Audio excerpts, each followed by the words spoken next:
Et bonjour, nous sommes en décembre, début décembre, et qui début décembre dit haul de mes livres achetés au mois de novembre. Hein? Donc je me suis presque calmée, presque pas. Donc on va commencer de suite parce que de toute façon ça va aller vite.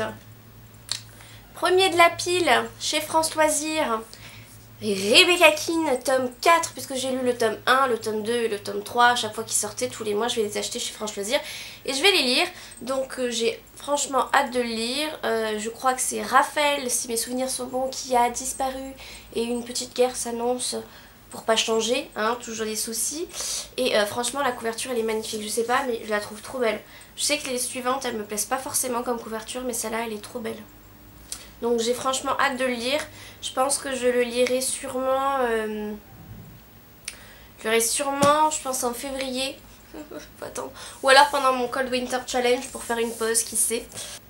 Remarque, ça pourrait rentrer dans Confetti... non. Dans Flocon Magique. Puisqu'après tout, il y a des sorcières, donc il y a de la magie. Ensuite, j'ai pris Les Héros de l'Olympe, tome 3, puisque j'avais acheté en même temps le tome 1 et le tome 2, que j'ai fini depuis déjà un moment, je les ai finis cet été. Et la dernière fois que j'étais allée dans la librairie où je les achète, et ben ils y étaient plus, fallait que ça revienne. Et puis la dernière fois où je suis allée acheter des livres que vous allez voir un peu plus après, et ben il y était. Alors du coup j'ai pris le tome 3 et j'ai franchement hâte de le lire, puisque c'est vraiment un univers que j'adore, tout ce qui est... avec les mythologies grecques, romaines et autres, bon grec et romain, ça se rapproche quand même pas mal, hein. Et du coup j'ai franchement hâte de le lire.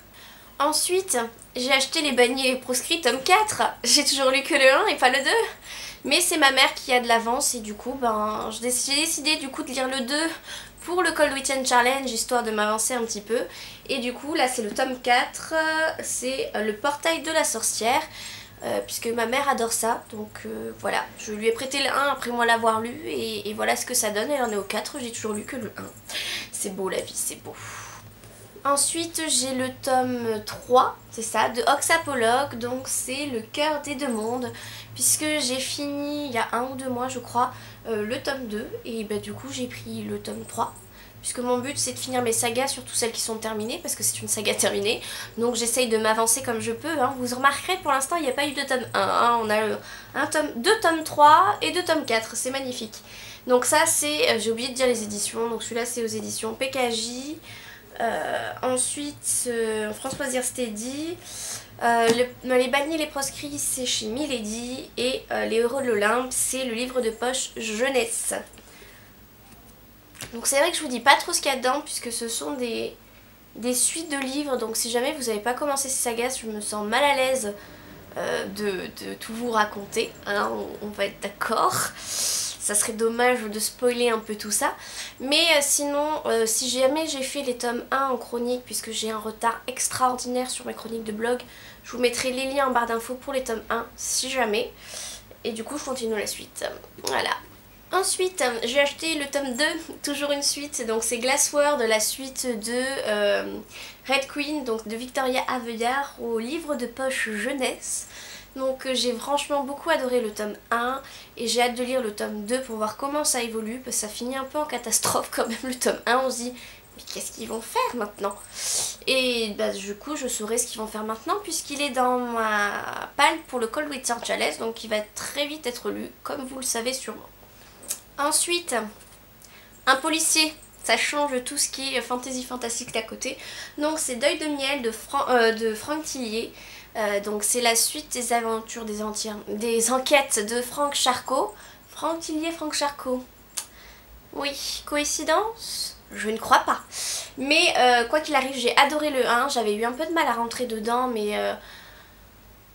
franchement vers la fin je pouvais plus le quitter. Ça se passe en France, c'est peut-être ça qui m'avait un peu bloqué au début, mais en réalité c'est un policier très bien fait, encore plus pour un policier qui est censé se passer en France, puisqu'on sait très bien ce que ça donne chez les séries. Les séries américaines sont beaucoup mieux faites, je pense que c'est plus la façon de filmer, parce que c'est plus prenant que les enquêtes en elles-mêmes, puisqu'au final on se retrouve des trucs similaires. Mais j'avais franchement adoré, donc il est censé avoir arrêté les enquêtes et il y a une suite. Bon, il y a d'autres suites, hein, tout le monde le sait, enfin ceux qui le savent. Mais du coup, je me demande ce qui va se passer pour qu'il reprenne son statut de flic. Et j'ai franchement hâte de le lire et la couverture est magnifique. Et vous le voyez pas mais là il y a un détail en alvéole sur la couverture, c'est beau. C'est rare qu'on ait des belles couvertures comme ça. Donc oui bien sûr c'est aux éditions Pocket. Comme c'est écrit juste ici. Ah là vous voyez un peu les alvéoles. Ensuite j'ai acheté Les Gardiens des Cités Perdues tome 2 L'Exil aux éditions PKJ. Best-seller comme pour les Oxapologues, tiens. C'est très étrange. Donc c'est pareil, j'avais franchement adoré le premier tome. Contrairement à beaucoup, je vais pas comparer ça à Harry Potter, puisque pour moi ça, bah oui il y a une école, mais s'il y avait que dans Harry Potter où on croisait des gens avec des pouvoirs magiques qui vont dans Harry Potter, bah c'est aussi Sabrina l'apprentie sorcière, hein. Désolée pour le bruit extérieur, ils oublient qu'ils sont pas tout seuls. Voilà, la horde d'enfants ou d'adolescents est passée. Du coup j'ai franchement hâte de lire la suite. Je pense que je vais me le rajouter dans ma palle de Cold Winter Challenge peut-être. Puis c'est tout à fait du fantastique et magique donc c'est génial. Et ensuite dès que je l'aurai fini je le refilerai à ma mère qui elle aussi a apprécié le 1. Avant-dernier livre, puisque oui, je vous avais dit qu'il y en avait quand même pas mal, j'ai acheté La Malédiction de l'Épouvanteur, donc c'est le tome 2 de la saga L'Épouvanteur de Joseph Delaney aux éditions Bayard Jeunesse, puisque moi je ne les lis qu'en poche, ça coûte beaucoup moins cher, surtout qu'au final quand tu regardes les poches et les grands formats à côté, il n'y a pas un écart si énorme. Et en fait j'avais bien aimé le 1 mais je le trouvais un peu enfantin, mais j'ai entendu tellement de personnes me dire oh cette saga est extraordinaire, c'était des personnes de mon âge, donc soit c'est moi qui ai un souci en termes de maturité, je ne sais pas, mais du coup j'ai quand même pris le 2 pour voir si ça allait me plaire, et si bah, je trouve ça encore trop enfantin et trop léger parce que du coup ça m'intéresse beaucoup moins à lire, et ben je m'arrêterai au tome 2 et puis j'arrêterai cette saga puisque j'ai d'autres sagas à lire qui m'intéressent beaucoup plus, mais du coup j'ai hâte de le lire pour voir si c'est réellement une saga qui va me plaire ou si je peux laisser tomber cette saga. Dernier livre, et cette fois je ne l'ai pas acheté et je n'ai pas reçu de format presse ou quoi que ce soit, non, loin de là. J'ai pas assez de vues ou mon blog n'a pas assez de vues d'ailleurs tout court pour avoir ce genre d'avantage, mais c'est un don en fait, puisque j'ai un sac en réalité dans ma voiture, un sac de course qui est rempli de livres d'occasion que j'ai récupéré chez quelqu'un de ma famille qui est décédé, hein, je vais pas vous mentir, et au fur et à mesure que je vide mon coin bibliothèque spéciale pile à lire, et ben j'en remonte quelques-uns, donc je le fais qu'au fur et à mesure que je lis les vieux livres, hein, donc parce que sinon j'ai tendance à trop le remplir avec des livres neufs comme vous avez pu le constater. Je m'étais calmée, hein, le mois d'avant j'avais acheté qu'un ou deux livres, et du coup c'est Le Testament de John Grisham aux éditions Pocket, donc c'est également un thriller, et pour tout vous dire je ne me souviens pas de l'histoire, donc je vais vous lire la quatrième de couverture, comme ça on va tous être fixés.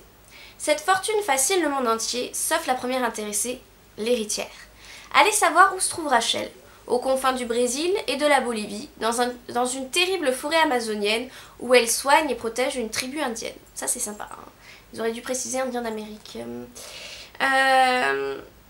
Coupée du monde, à 10 heures de pirogue de tout village, comment saurait-elle que son père vient de lui léguer 11 milliards de dollars?